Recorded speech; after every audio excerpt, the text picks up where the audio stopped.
Hello, everyone. Thanks again. Once again, thanks for your patience. This is a dynamic process. It's negotiation, so we usually face sometimes delays. Thanks for your understanding.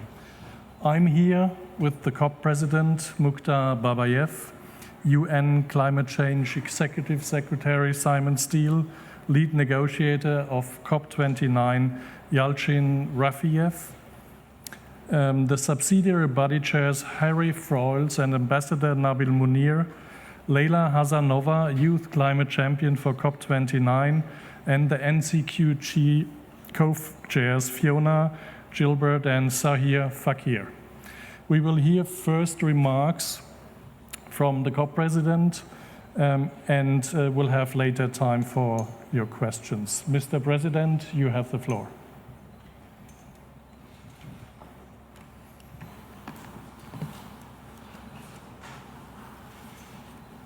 Ladies and gentlemen, dear friends, it is a pleasure to welcome you all to the second week of COP29. And allow me to thank all fellow panelists for their work during the first week of the conference. Dear colleagues, this morning in the opening plenary, I set out how far we have come in the first week of COP. We will still need to go, and the COP29 presidency's plan to get there. We have already proved what we can achieve. We passed the first test by adopting the agenda on day one. This followed days of intensive work by the COP29 team to resolve outstanding differences. We then reached an agreement on the standards for Article 6.4, and today we have adopted Article 6.8 on non-market approaches.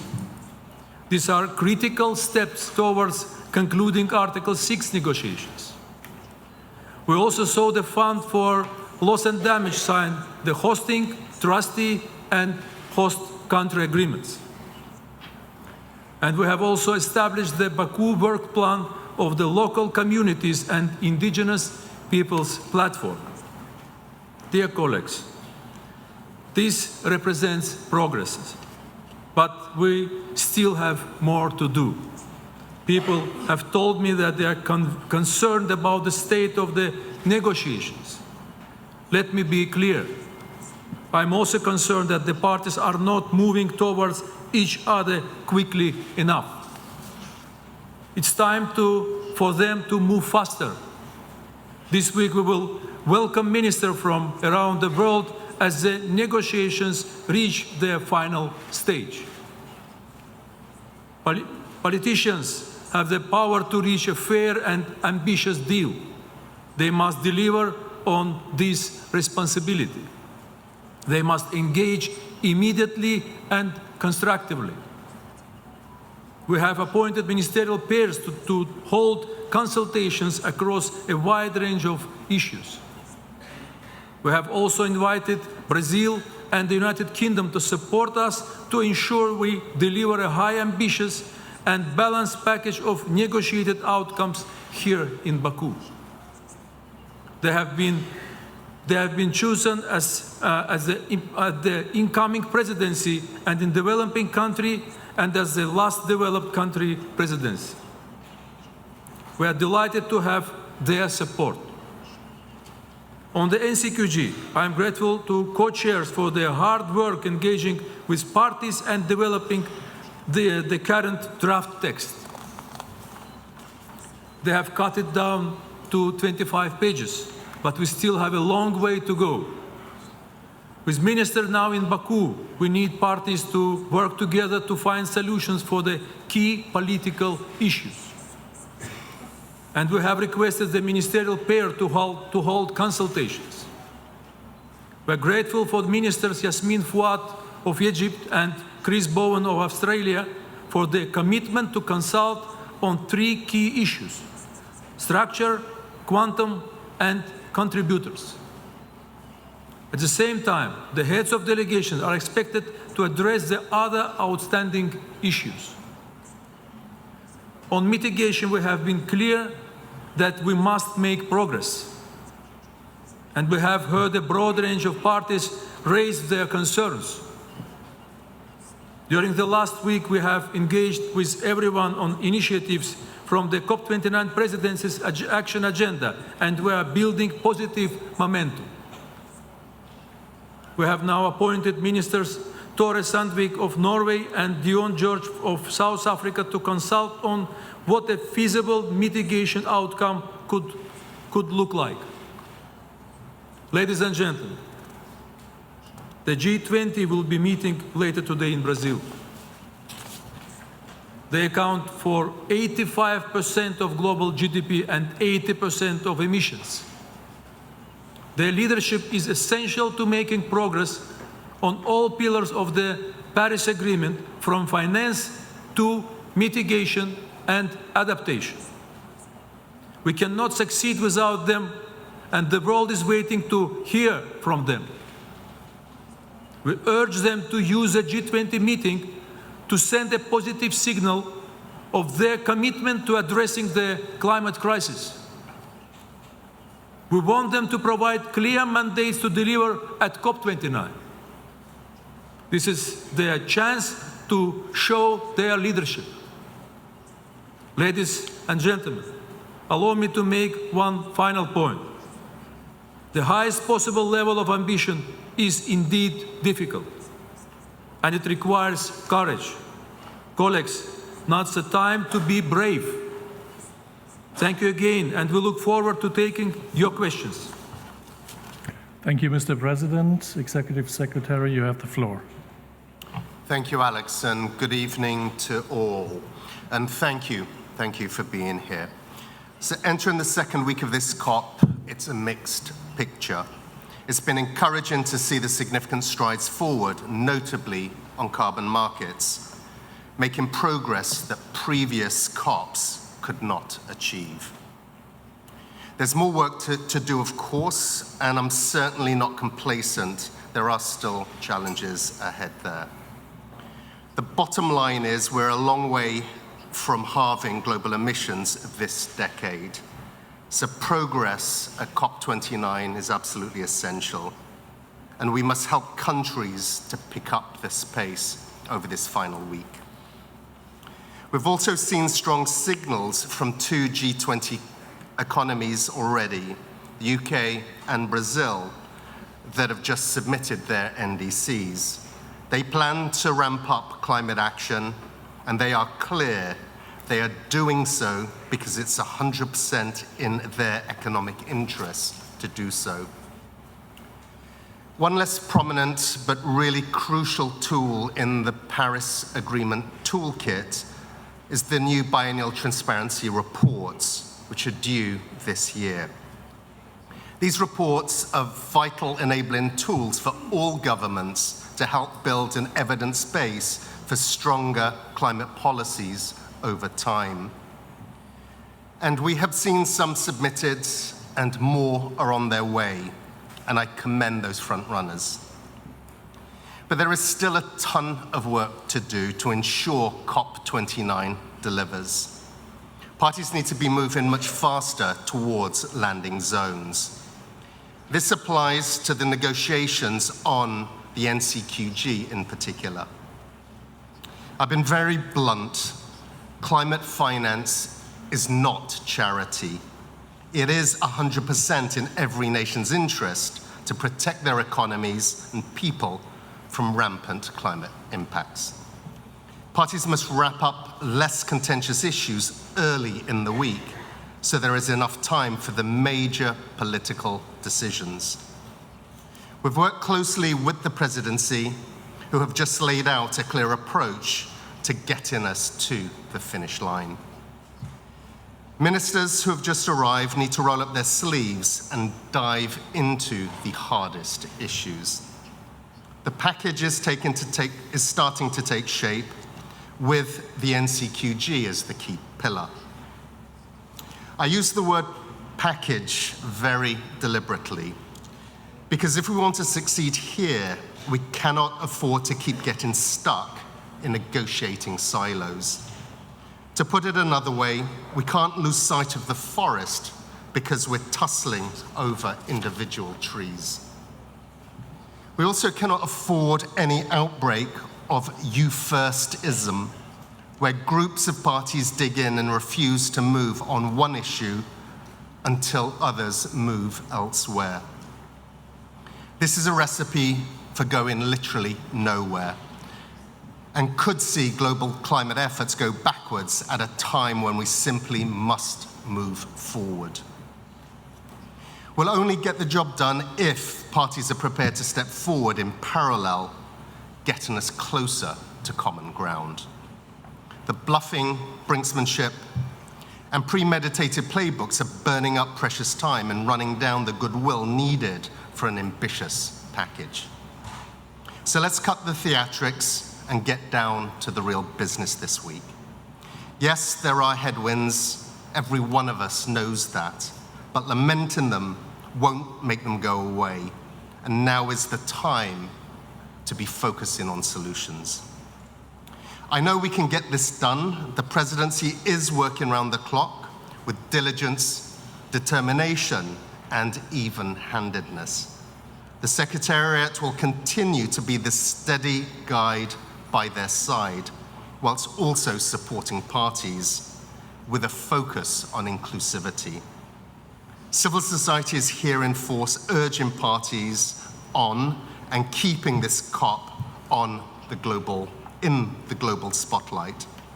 And crucially, there is an incredible depth of experience, wisdom, and determination among delegates. I urge everyone, now's the time to put that to work. I thank you. Thank you, Executive Secretary. We now hear short remarks from the SB chairs. Harry Frohls first, please. Good afternoon. It is also a privilege to join you this afternoon. The past week that was intended on technical topic has been productive. We witness constructive engagement and progress across the key technical discussions under the SEPTA. Parties demonstrated commitment and really strong commitment to advance of key aspects of the work. In a broad sense, progress was made across a number of issues, notably for SEPTA, the conclusions related to research and systematic observation, and really good progress, as mentioned by previous speaker, on market mechanism that should make it possible to have at this COP a decision to fully operationalize those markets. Parties haven't finalized yet all the technical elements, but there is a good basis for deliberation this week.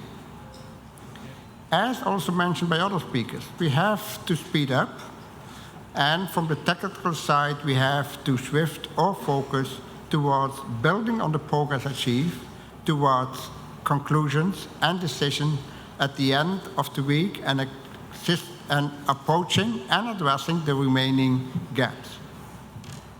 The cooperation, but especially the dictation of all parties so far, give me the confidence that we will continue to build on this momentum and deliver meaningful results. With this, I will now hand over to my colleague, Ambassador Nabil Munir, Chair of the SBI. Thank you, Harry, and a very good afternoon, colleagues. Thank you, Mr. President, for the invitation to join you at this press conference. I would like to provide you just a very few short reflections on the first week of the conference. It was encouraging to see progress in the negotiation rooms in the past week and an appetite to achieve results, showcasing collaboration among parties for the common goal of safeguarding a sustainable future. In particular, progress was made on capacity building, action for climate empowerment for youth, technology, and matters relating to least developed countries.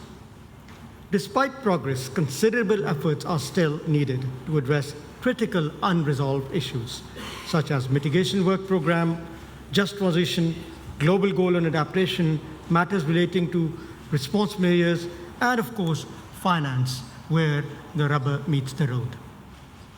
Looking at the upcoming week, the aim is to achieve a balanced and high ambition outcome by the end of the week. Transparency, inclusivity, and urgency remains essential guiding principles to accelerate implementation and ensure the success of COP29. And as Simon just said, this is not a who blinks first contest.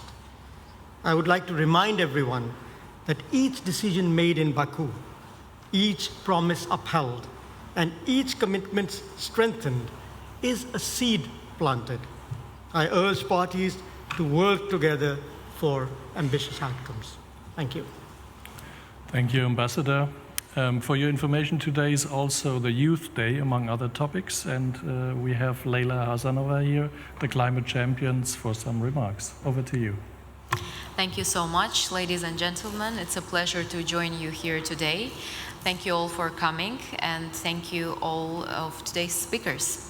As the COP29 Presidency Youth Climate Champion, it's my role to put children and youth at the heart of climate diplomacy and the COP processes. For young people, fighting climate change is not just about the world we will inherit, it's about the impacts that are already inflicted on us today. The world has made important strides in delivering for young people at recent COPs. This year, we want all together to build on that legacy.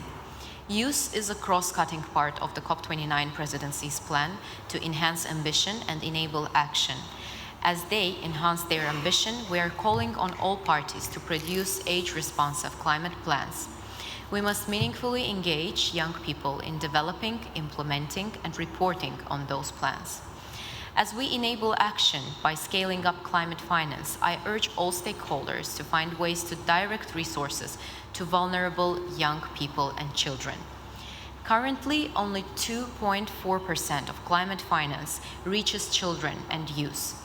This is simply not enough, because age-responsive climate finance should be a central plank of our shared path forward. The position and role of the Youth Climate Champion is still new. We're working closely with the UNFCCC Secretariat and with our fellow colleagues from previous and upcoming presidencies to further embed the role into the COP system. Together, we are looking to build COP-to-COP continuity on climate action for children and youth. This topic is too important to come in and out of style year on year. Dear friends, we have just 1 week of COP left, and we urge parties to keep young people at the heart of their discussions in the coming days. I thank you, and we look forward to taking the questions. Thank you very much. Just a reminder for the questions now, please introduce yourself, your media organization, and to let you know, the Executive Secretary needs to leave in a few minutes. If you want to ask him a question, maybe to do that first. A gentleman here in the first row. Thank you. My name is Vugar Seyidov. I'm from Azerbaijan State News Agency, Azertaj, and my question is to Minister Babayev. Mr. Babayev, we are now on a halfway of COP29. A lot has happened and a lot has been said.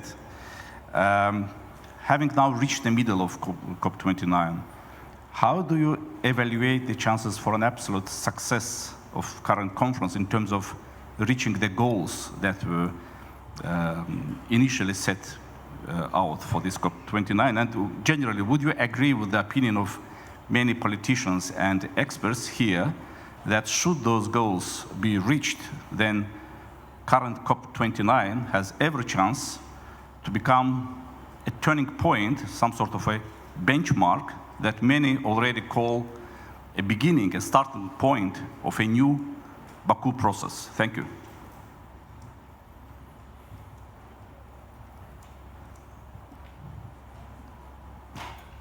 Thank you. First of all, our team is focused to consolidate all the parties to find the agreements in Baku at COP29. Yeah, it is not easy, a lot of questions, and main challenge for us is to agree with NCQG, you know, this new finance goal. And now we are negotiating with the parties. We provide necessity conditions for the parties to talk, to debate, not only on NCQG, but other issues also. And we are optimistic that we can find the conclusions, positive outcomes on different directions. That's why we have very hard work now. We call to all the countries, all the parties, all the leaders now to demonstrate this leadership and to consolidate all the parties to find the positive outcomes at the end of this week. Thank you. Thank you. The gentleman here, white shirt, third row, at the aisle. Yeah, Joydeep Gupta from the Earth Journalism Network. My question is to the Executive Secretary. You talked just now about a package that is necessary. Earlier today at the Civil Society press conference, we heard that negotiating tracks on mitigation work program, loss and damage, everything else is being held hostage by NCQG. Are you two talking about the same thing? So in terms of the package, defining that package, that is for parties to decide. We are at the halfway point in the negotiations, which we know are not easy. Transitioning from the technical, where there has been a reiteration of party positions. As of today, we move to the political, where those issues are expected to be elevated for resolution.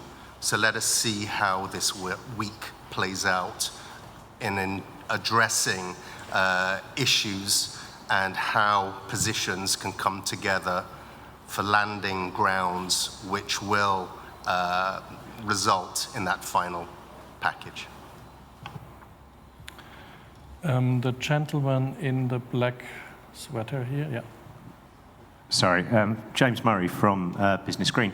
Was the UNFCCC or the COP29 presidency provided with any explanation as to why Argentina's delegation appears to have left the talks? And what message would you have to any country that might be considering leaving the Paris Agreement? I certainly don't want to speculate on any reasons. Reason has not been brought forward to me. We're all here, all 198 countries who are parties to the convention are busy negotiating for an outcome at the end of this COP that speaks to the global challenges that we face with regard to the climate crisis. On this side, the lady here in the middle with the blue shirt.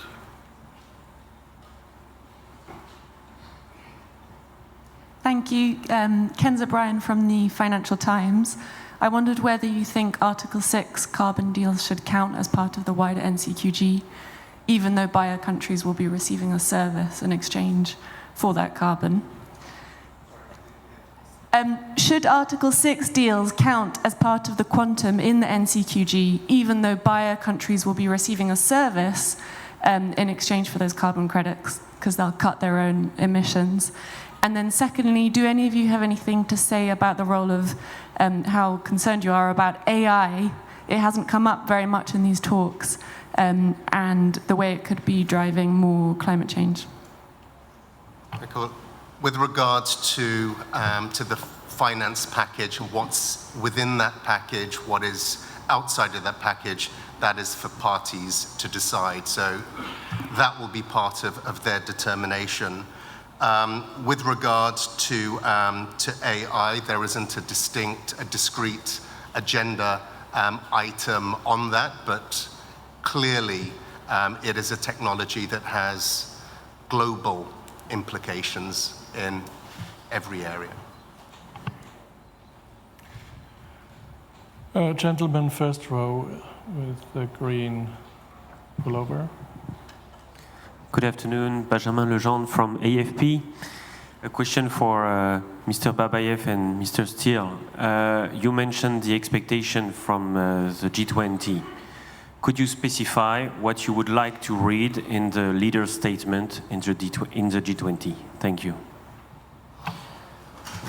The G20 is the G20, the UNFCCC is the UNFCCC. We are here in Baku. I could speak to what reasonable expectations there are here. The G20 constitutes 80% of global emissions, 85% of global GDP, so clearly decisions that are made in that forum, which are discrete from those inside the UNFCCC, of course have global implications. But the two processes are very discrete. We're focused on delivering what we need to deliver here. I made a public statement on Saturday with regard to what those general expectations are, and I think it was pretty well articulated what those were. Thank you. I think it's a very good chance for the leaders of G20 to demonstrate their leadership and to at least to put this issue, climate agenda, climate discussions, climate actions issue in the center of the discussions, and also demonstrate their leadership in the consolidation of the big economies to contribute to this agenda, contribute to climate finance. Thank you. The Executive Secretary needs to leave now, and we continue with more questions. First row. Seth Borenstein, Associated Press. It's too bad. This would have been, the Executive Secretary talked about brinksmanship for Mr. Babayev. The rich nations of the world haven't offered a core number yet in the NCQG negotiations. Is that sort of the brinksmanship that you think Mr. Steele was talking about? And is there a deadline or some kind of pressure being put on developed nations to come up with a public, not even a public, a starting point from their point instead of not providing a number? Thank you, Seth. We continue to negotiate with the donor countries and call them to increase their ambitions. Also, I think you already mentioned that the G20 is also a very good chance to discuss the positions of the countries, because we have a lot of different approaches now regarding the structure, regarding the contributors list, and quantum. That's why we think that the donor countries, G7 countries, they need to demonstrate their leadership in the climate finance issues, and I think these discussions will continue till the last day. And today we are not ready to talk about any numbers. Yelchin, if you have anything to add? Yeah, thank you for the question. Yeah, quantum is one of the elements that are subject to negotiation, and with the appointment of the ministerial pairs and the current assignment of the ministerial pairs for this week will be exactly as one of the three elements to concentrate on these three and try to, at the political level, reach out to the parties and get an agreement complementing the technical work that will be going in parallel.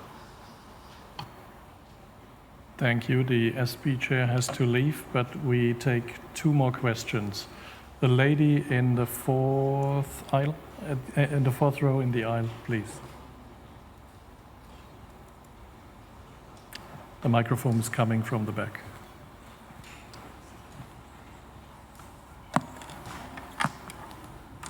Hi, thank you for the update. I really appreciate that. Shauna Corr for the Irish Daily Mirror. I would like to know, a question for Mr. Babayev, please. How many oil and gas deals have Azerbaijan done this year while leading these talks? And do you think that that's good leadership when the aim of COP is to reduce fossil fuel use?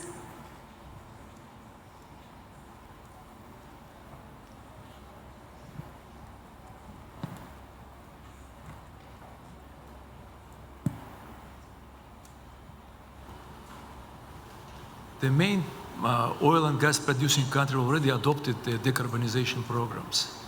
And I think not only countries, not only fossil fuel producing countries, but also companies, they adopted their decarbonization programs. I think the world is moving on the direction to increase the green energy, green transition programs. That's why I think that all of the world, and petrostates, I mean the oil and gas countries, fossil fuel producing countries, it's a good chance for these countries to demonstrate their leadership in this issue and to increase the investment to the green energy, green transition projects. Thank you.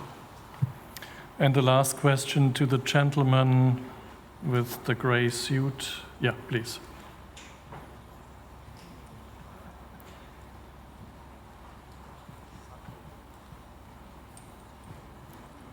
My question to Presidency in general.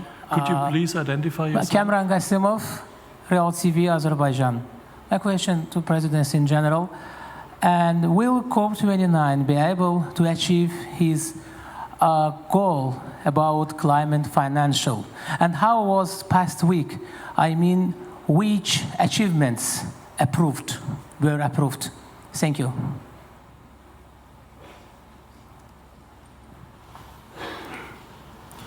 I think for COP29 team, it is a good chance to organize for the countries all necessity conditions to discuss and to agree. And we try to navigate the process of discussions, and we try to bring the position of the parties more closer. I think we have these chances, and we will work on it. And I think it is not easy task, but all of us, I mean our team, and we call all the countries to be motivated to finalize this week with the positive outcomes. Thank you. Thank you very much. We have to finish here. So thank you, Chuck Sagul, for coming. See you tomorrow, 1:15, same place. See you tomorrow. Bye.